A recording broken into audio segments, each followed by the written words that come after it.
is Frank Raymond. He hails from South Asia, but he has had broad exposure to Western culture all his life. As such, he has an outsider's insight into the Western culture and its unique qualities. He has written a book that, among other things, talk about the distinctiveness of the Western mind. The book is Sweet Dreams and Terror Cells. The books are next to the wall on the table there. Given that the white populations are diminishing and that mass immigration is one of the causes, Mr. Raymond has studied the mass immigration phenomenon to discover the drivers and hidden motives underlying it. He will today talk about the issue of migrant inflow or invasion from Mexico and the implications of it in the context of the big picture. Ladies and gentlemen, please welcome Frank Raymond.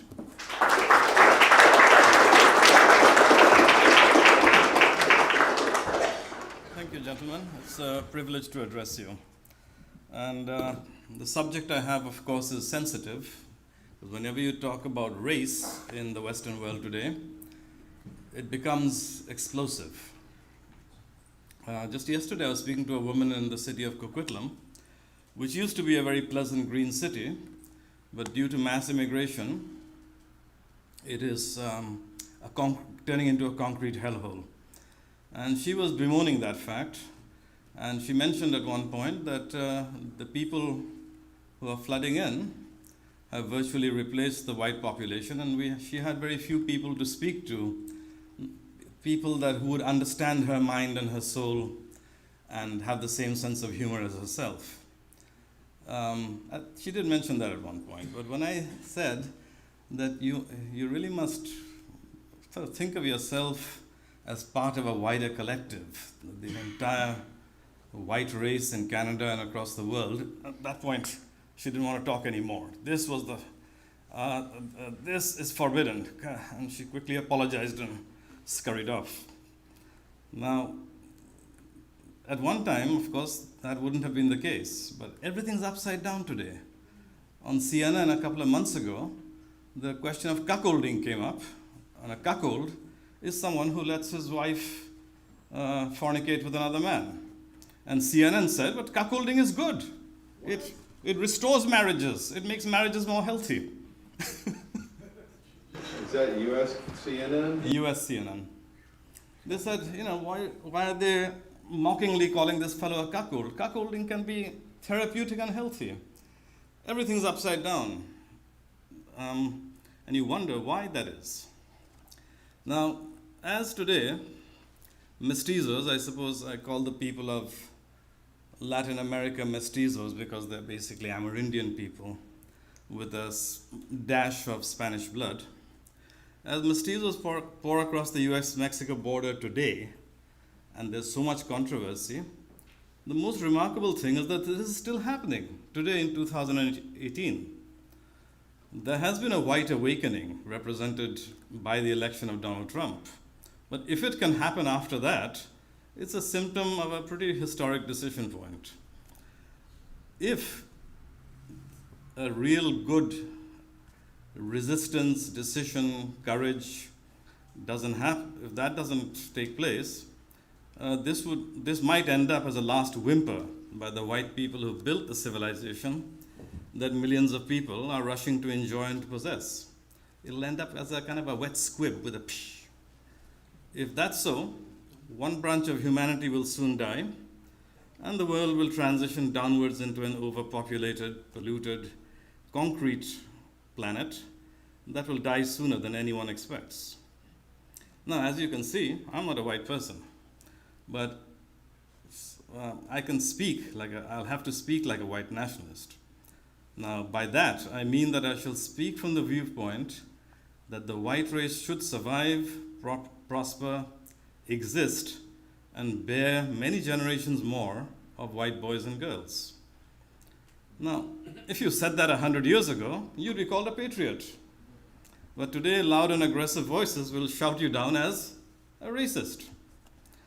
You see, there's a very able and malevolent enemy, and he has turned everything upside down, inverted everything. patriotism, the highest virtue, has been transformed into racism, the vilest crime. Now, you might wonder why I, a colored person, would be speaking for the survival of the white race. But the fact is, my life, as of so many colored people, especially in India, has been immensely enriched by the white race. So have many lives all over the world. The white race has improved the lives of people in the ways of technology, such as airplanes and medicines, and a system of law that people in Africa, say, or India, enjoy for the first time since colonialism. But that's not all. There's something, you have to ask a few questions about the distinctiveness of races. Why is it that whites restore antique cars and collectible cars and sit around in their garages for hours lovingly restoring these cars, but nobody else would do it? Let's say it might be a waste of time. Why is it that whites volunteer to work at animal rescues? I was looking at an organization called Pause for Life, where these young men and women go out and spend an immense amount of time searching under bushes, and they've heard that somewhere under that concrete drain pipe there's a mother dog with her puppies, and they try to coax it out and bring it to a shelter, but nobody else seems to do it. For example, here in Vancouver, a police dog died in the way of duty.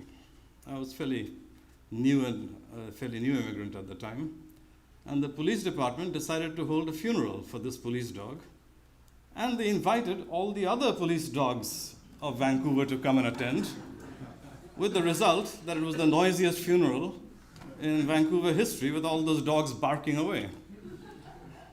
But a lot of people turned up, and some of them were very tearful and said, "We've come here to show our respect for Rusty, this dog that's died." One man said, "They're not just animals, they're like us, they have lives and souls." And the police officers gave a very moving tribute to this dog that had died. And they piped him in with a Scottish bagpiper and laid him to rest in a casket. Now, the interesting thing was that at the time I was working with a lot of East Indians and an African family and many Oriental families. I was a tutor. And they all thought that these whites are just plain mad. Plain mad. Absolutely loony bonkers insane. There's a lot that you folks take for granted, such as we have wonderful hiking trails in Vancouver, and there are hiking trails all over North America and Europe. And hiking in the woods, in the mountains, in the hills is a favorite pastime. But how many of you know that if you talk to the average person in India, he's a hiking trail? What hiking trail? We don't have any hiking trails. You'd be hard put to find a hiking trail in Vietnam. So there are many reasons why, many reasons why the white race should survive, not the least of which is that's the only one that cares about the earth, pollution, the future of mankind, the future of life. Many reasons.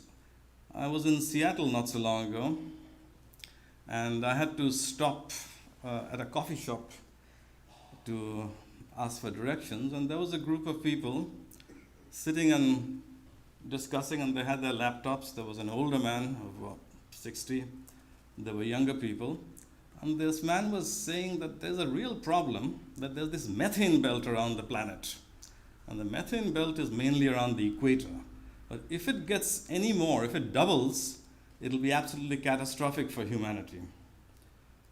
Well, that man didn't realize that if you went to any part of the world that was non-white, there's no one sitting around talking about the methane belt or any other belt and what it might mean 100 years down the road. So I said, yes, I had a brief talk with them, and I said, yes, it's a matter of population. The planet is getting overpopulated, and that's why there's so much pollution, but also it's a matter of the people who exist, the kind of people. White people are much more concerned about these things. They see further and think on a more universal scale, as you are doing, looking at the whole planet. And he said, yes, but you see, if someone really destroys things, and someone can be really ruthless and murderous, it'll be the whites. I thought, you don't look too murderous. I was looking at him and I said, you don't look too murderous, you look pretty tame. Like even if someone slapped you and took your house from you, you'd probably sit around, and if they took your country, they're doing it right now. But somebody, some malevolent and crafty enemy, has indoctrinated you with this idea that you are the scum of the earth. But what can I say? You're a nice person thinking about the methane belt. But these are fairly material things. There is something, the inner mind is touched by something deeper, something best described as spiritual. And by spiritual, of course, I don't mean religious. And there's something about those religious people, they have very grim looks about them.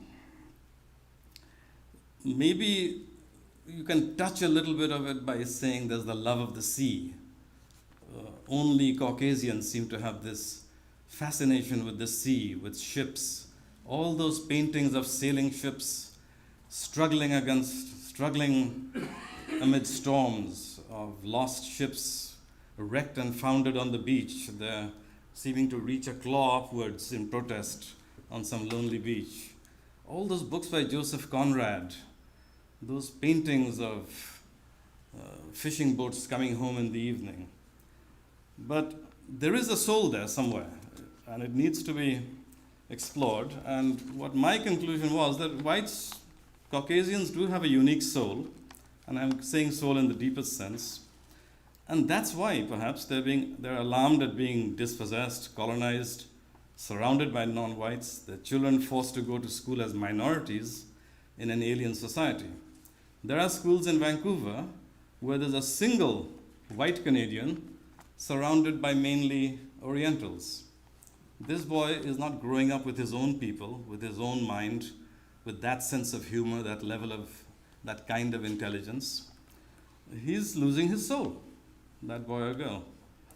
But that's what's happening. Now, given that, I wondered why no one has attempted to define or at least describe the Caucasian soul. So I set out to write this book and attempt to describe that soul. I gave it a shot, and I wrote the book, but I was hoping that others would follow up and build on that work, but so far as I know, no one has. And Sweet Dreams and Terror Cells is still the only work that plumbs the soul of Caucasian man and woman. And you notice I did say man and woman. You shouldn't fall into the trap set where they keep saying it's the white man that's the problem. It's very cleverly done, this attempt to divide whites into men and women, so as to divide and rule is the age-old technique of conquerors and rulers. So the second thing I wondered about was why the hidden ones, those that I call the sneak rulers, are so implacably determined to remove white people from the face of the earth. So I wrote an exposition of that in my book, and I think it'll surprise you. You'll be pretty surprised if you found out. Now, I'm only one small person, a droplet, in this movement that is now burgeoning. This burgeoning movement to save the white peoples and their culture from extinction. And there's 1,000 rills and streams now flowing, so many speakers, so many writers. There's actually a rather large stream known as Donald Trump, a very improbable hero for the cause, a very imperfect hero. But the fact is, he's president. He has a certain amount of power, and he can't do anything. Even as he speaks, the dispossession and minoritization of white people has many aspects. Feminism has done a very good job of reducing birth rates. There's an absolute determined movement to create as many homosexuals and transsexuals as possible, and there'll be less birth rates. So there's many parts to this. Some of them are almost invisible. It's very difficult nowadays to watch a movie because the movies are not movies anymore. They're now propaganda and mind master control. Very subtle messages telling white people that they're, the advertisements too, that they're cowardly people, followers, not leaders, that if a white man is strong, he's always weak, but if he's strong, he's evil. He's the crook, the rapist, the thief, whatever. So there are many aspects to it, but the most visible aspect is people coming right across the border. Like right now, they're coming right across the border. It's something that's not invisible, not down the road. It's right here. And yet, the president himself can't stop it. And the question is why? Why even today, white people are about as helpless as a rabbit facing a cobra, paralyzed, unable to stop the taking of their land, the destruction of their people. And this present invasion across the southern border provides a bit of a window into the wider phenomenon. That kind of interests me always, because there was some 25 years ago, a Mexican man came here to Canada. He came in the back of a car. He was in the boot of a car and crossed the border. And sometime after crossing the border and being an illegal, he murdered someone. Well, guess what? The Canadian state has taken him into its care. At vast expense, it's got him in a mental home. Has been feeding him all that time.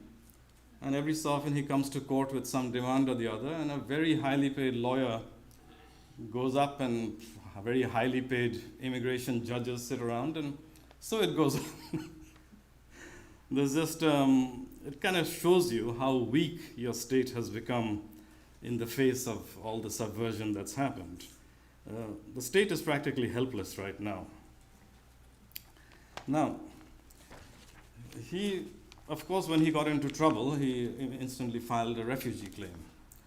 And the Mexican border invasion is part of a refugee invasion that's happening all over the Western world, especially in Europe. It's a worldwide phenomenon.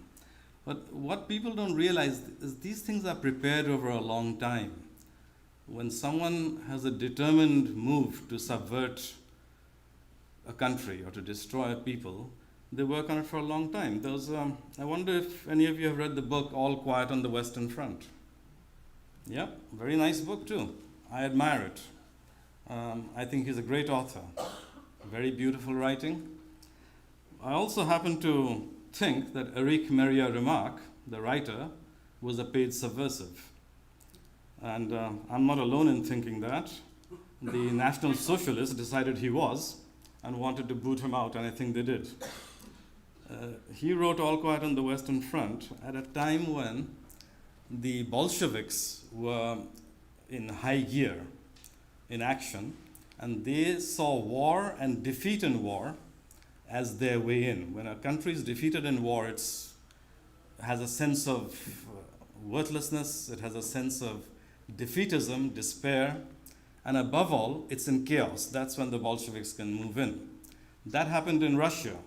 Russia was defeated, and in reeling from that defeat, feeling a sense of lack of confidence in their state and their leaders, they were ripe for taking over, and the Bolsheviks did. What few people know is the same thing was happening in Germany. The Bolshevik movement was probably stronger in Germany than in Russia. In fact, they even seized Bavaria and declared a Soviet republic there. And there was a Soviet republic running for a while in Bavaria. And Eric Maria Remarque, when he wrote that book, a lot of Germans thought that this was an anti-war book written to inspire a sense of defeatism and contribute to a German defeat. That people would say, no, war is a terrible thing, in the middle of a battle for life. But Eric Maria Remarque went on to write other books. 3 of them I'll name: Arch of Triumph, The Night in Lisbon, The Promised Land. Strangely enough, all 3 were arguing for a refugee convention, for all countries to take in refugees freely. And eventually that movement got you the United Nations Convention on Refugees, which is what ties the hands of all these countries, that as soon as a refugee comes in, it doesn't matter what, now how improbable, how ridiculous, what, instantly he has to be let in, he has to be given welfare if necessary, a work permit, medical services, everything. I have an inside track into these things for a certain reason. I know that there are Bangladeshis, and I know all about Bangladesh, having lived there for a long time, who are in America, and they walk across the border and claim refugee status. And there is nothing Canada can do about it. According to this convention, they have to let them in, spend immense resources on them, and they never get to leave. How on earth can a person be a refugee to Canada if he's already in the United States, a safe country? From Nigeria. Sorry? From Nigeria. Yeah, and he's in the United States, and he comes to Canada and says, well, I like Canada better. The system is easier, the welfare is better, whatever. It's not just welfare, though. Now, the abuses basically are beyond belief. So the UN Convention on Refugees is one prong of the legal pitchfork. There's another prong, it's called birthright citizenship. Meaning if you're on the land and you bear a baby, that baby becomes as much instantly a citizen. And that's why you have anchor babies in all over the place. Once you've invaded the land and set foot on it, you have a child, he has as much right to the land as a sixth-generation descendant of the pioneers who came over on the good ship Mayflower. And the third prong is the granting of legal rights to aliens, a difficult subject to understand, but basically, most of the Supreme Courts of these countries have decided and ruled that any alien, as soon as he sets one toe onto the land, just by the act of setting his foot on the land, he has all these rights. And today, Tucker Carlson, I see, of Fox News, the Tucker Carlson show, was speaking yesterday very indignantly of illegals are getting onto the school boards now. Illegal immigrants are now being given the right to go on school boards, and in Maryland, they can vote in any state election. But it goes further than that. When Donald Trump wanted to keep out not give visas to certain countries, there was a hullabaloo that went straight to court. They said, you can't discriminate against people. So people who haven't even set foot on your land are claiming rights on it. So, of course, is an essential part to securing your country is to say no alien has rights in our country and never will have. Because once you give one little bit, the rest will follow. Now, sometimes these prongs come together. Recently, I know of a case of 2 students who came as students, visa students. And then, after the first term, they weren't paying their fees, and the government said, well, we are canceling your student visa. And guess what? They promptly filed refugee claims. How can a student be a refugee if it takes a year to even get the visa? So how could he be running around in fear of his life? But after 6 months as a student, he's suddenly a refugee, and they have to hear the case and spend tens of thousands of dollars. But then the birthright part came in. There was a man and a woman. They decided to have a baby, and now you can't do anything about it. Once they have that baby is Canadian, and a right to the land ensues. Interesting. Now the question is, it's rather simple, don't you think? Donald Trump keeps talking about these people flowing across the border, but he never says that it's legal. They can come. Any number of the millions of them could come and just claim refugee status. And he says things. He says, we don't even have an immigration system. Look, the minute anyone comes in and puts one toe into our country, we are stuck with a 5-year lawsuit. But he could propose that we, the US, will have to pull out of the UN Convention on Refugees. He or the other lawmakers could propose that the birthright citizenship, you give birth on the land and then you have a claim to the land like any colonist, and you don't even have to fight for it like the Vikings had to fight for Britain. No, that has to stop. No one proposes that. And as for giving rights to aliens, no one seems to propose to stop that, saying, no, nobody should have rights until they're our people. So why is these things not happening? Well, these are laws, but laws are the products of a political situation, of the ideology of the society, of the mentality of the people. What is a law? It's just a set of rules. Until you change the mentality and the political dynamic, you won't get these laws that you need. It's not going to happen. And what is the problem? Well, the problem is what you evade. what you don't dare to confront. I used to listen to this man called Lou Dobbs. Now, Lou Dobbs was on CNN for a long time, and then he shifted to Fox News because CNN turned much more radical and leftist. So Lou Dobbs was no longer welcome. But while at CNN, he transformed his financial show, his business show, and he transformed it into a show on immigration. And he was waxing indignant and furious and lengthy about illegal immigration. All this illegal immigration, mainly from Mexico. Well, at one point, someone once said something about, some Mexican, I said something about race and said, you people are a bunch of racists. And he said, I'm very disappointed and disheartened that you mentioned race. And the next day, someone pointed out to him that some Mexican was saying, compadres, keep going, cross the border, let's do it and complete the Reconquista. And Lou Dobbs said, well, that's very interesting. Now, that was the problem. Lou Dobbs was talking about a rule book, a rule, a law. Illegal immigration is a problem. Well, gee, they can make it legal tomorrow. In fact, right now it's legal. They're now, instead of just crossing, they're saying, I'm claiming refugee status. Here it is. It's talking about illegal immigration is a bit of stupidity. It's the act of a coward who doesn't say, this is my problem. And he said, my problem is it's against the law. Well, gee, that law can change. If Hillary Clinton had become president, she had committed to a bunch of bankers in Brazil at a meeting in Brazil. She had committed to a hemisphere-wide, single, open border, unitary political, one political unit reaching from South America to the northern frontier of the United States. She said, that is my dream. One borderless state, right? Zone. She would have changed the laws, and then Lou Dobbs and today Tucker Carlson would be left gasping like fish. Well, it's not illegal anymore. So what are you yelling about?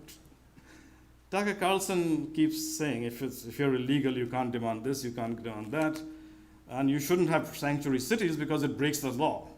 Can't have the law being broken. We're a country of laws.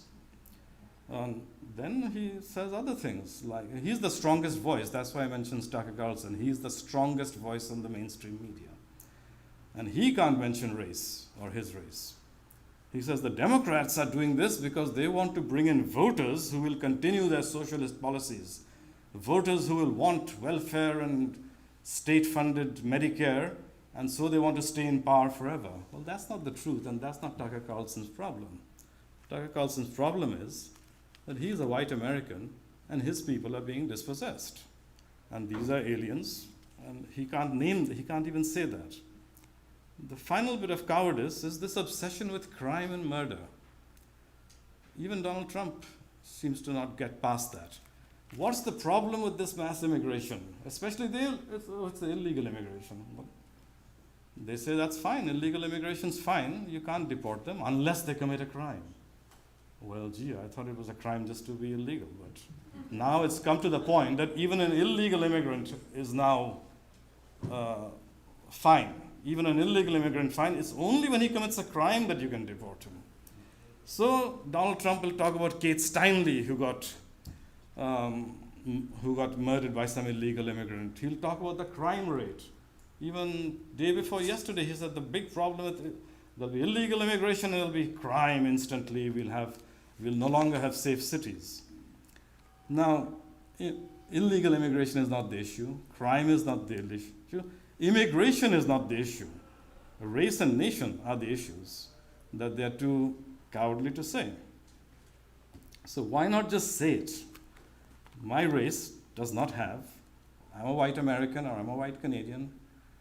We conquered this country. We were pioneers. We were settlers. We built all this. We built a nation.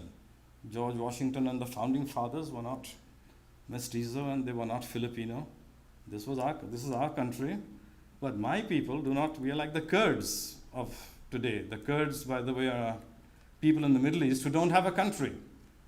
There are some of them in Iran, some of them in Iraq, some of them in Syria, and they've been kicked around and bullied and by all these countries, Turkey especially. White Americans and white Canadians will be the Kurds of the future. So they could say, we don't have a land, a town, a street, a school, a community center. We want to live among ourselves, see people like ourselves, look into the eyes of fellow whites and feel that enriching community of our people of our soul. But they can't say that because it's forbidden under the present system and they don't want to buck that system. Whites can't even have a golf club or a church of their own, but other people can.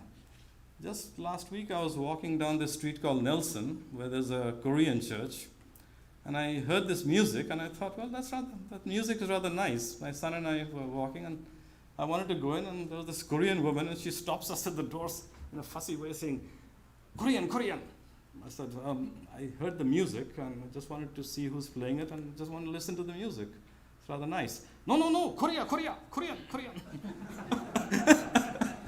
There was a fussy way about it, but she was very clear. This is for Koreans only. Aliens unwelcome. Now, no white could say it. 60 years of mind control have done a pretty good job. To see what is missing, you have to see what is evaded in a cowardly fashion. Now, Trump speaks at rallies in Iowa and Ohio and Maine to the heartland. One more minute. Okay, well, I'm not going to get through this, but I'll just say, I've got 1 minute and I'll have to end there. He speaks some obvious truths. He says, the wonderful people of this state who heroically built all these farms, that was hard work, that was labor, hard-working people, honest people, the salt of the earth. And of course, he's saying to them that you're good people, you're nice people. That's not something they've heard. For 60 years they hear, in various ways, sometimes very subtle ways, through movies, through ads, that you're a trash people, you're the slave owners of the earth. You're, in the movies, they are the cowards, the rapist, the thief. The black guy rescues the girls from the cruel and cunning fellow who abducts them and tortures them in some dungeon. So they're hearing from Trump the exact opposite of what the universities are saying. The universities teach constantly white privilege, bad whitey, and they hear something from Trump, but Trump even can't say, we white people or you white people. He says, no, I say to the black people, what have you got to lose? You have crime, you have slums, you have poverty, I will fix it. What have you got to lose? Vote for me. He says to the Latinos, I will put aside $20 billion for the uplift of the Latino community. But he cannot ever say that I'm speaking to you white people. And there is no white person or politician who will ever say today, we white people as a community, we have interests. Now, people who does not dare to speak its own name is a people that's already too cucked to survive. I had a lot more to say, but there's no time. So we will break for coffee for 20 minutes, but if people have questions, this can actually continue during the coffee break. Any question? I would like some coffee. Yes, sir. Sir, I was curious as to you seem to assume a static view of culture, that it would not change based on generations of people coming to the U.S., but it seems that that experience proves otherwise. Do you have any thoughts on that? Now, I have to be clear what you mean by a static view of culture. That people's values do not change when they enter a new community. Well, what is happening is that they're changing the values of these communities. It is not, you've got this assumption that we are the big bad majority, we are the big majority, there's only a few of them, and we can make them speak with American accents, and nothing will change, that they will become American in spirit and so forth, nothing will change. But that's not what's happening. What's happening is they are changing the culture, and not always to the better. I can give you a specific example if you like that happened only last week. I live in Arizona, I can give you quite a few counterexamples. Yeah, I'm sure, but that is not the point I made. The point I made was that your people will not walk the earth. If the Chinese can have China and Mexicans can have Mexico, why can't you have a country of your own? Why does your country have to be the property of everybody and you have to be dispossessed? That was the point. I guess my understanding of America was that it was based on a set of values, not on... I understand you, sir. I understand you. In fact, the other day, people who were pontificating on CNN and MSNBC that America is an idea. Well, that's the state you've come to, that a country is no longer a country, it's now an idea. However, if you looked at are you American? Yes. Well, I'm Arizona. Well, are you American? I'm Arizona. Well, that's not a country. If you looked at your own history, you would find that the founding fathers wrote a constitution in which they said, we are writing this for our posterity. I don't think that they would consider the Chinese students prowling around here as their posterity. Secondly, the founding fathers did write an immigration law only 6 years after writing the Constitution. And you know what that immigration law said? Immigration is restricted to free white persons. By free, they meant not indentured. Adams also had strong censorship laws. There is one more question actually here. Yes, real quick. So who is behind this and why? Okay, the people behind it are the most powerful people that are there, and they can certainly punish you and punish me. Okay? So, naming them is dangerous. However, I can say to you that they have a very strong sense of ethnicity.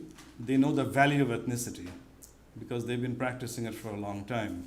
So they know that when you destroy that, they know something, that an ethnicity is on a land, it forms its own government and its own community. That's what's called a nation state. If you can break up the nation state, if you can multiculturalize it, mongrelize it, put it as part of the EU or the European Union or some multinational body, you can rule them. So who are they? It's very dangerous to name them, but it is the people who make the movies that inculcate the sense of worthlessness in whites. They make the ads. It is they who made the 1965 Immigration Act. It is they who wrote things like Susan Sontag wrote, "The white race is the cancer of human history." Do you know that? Well, look it up. Susan Sontag wrote in the Partisan Review, "This, for all its achievements, the white race is the cancer of human history. It and it alone is responsible for the destruction of the planet, the massacre of nations," and so forth. It is the people who control the media and now have completely changed the educational system. The educational system of today, a humanities course at a university in the Western world is a propaganda course against the white race.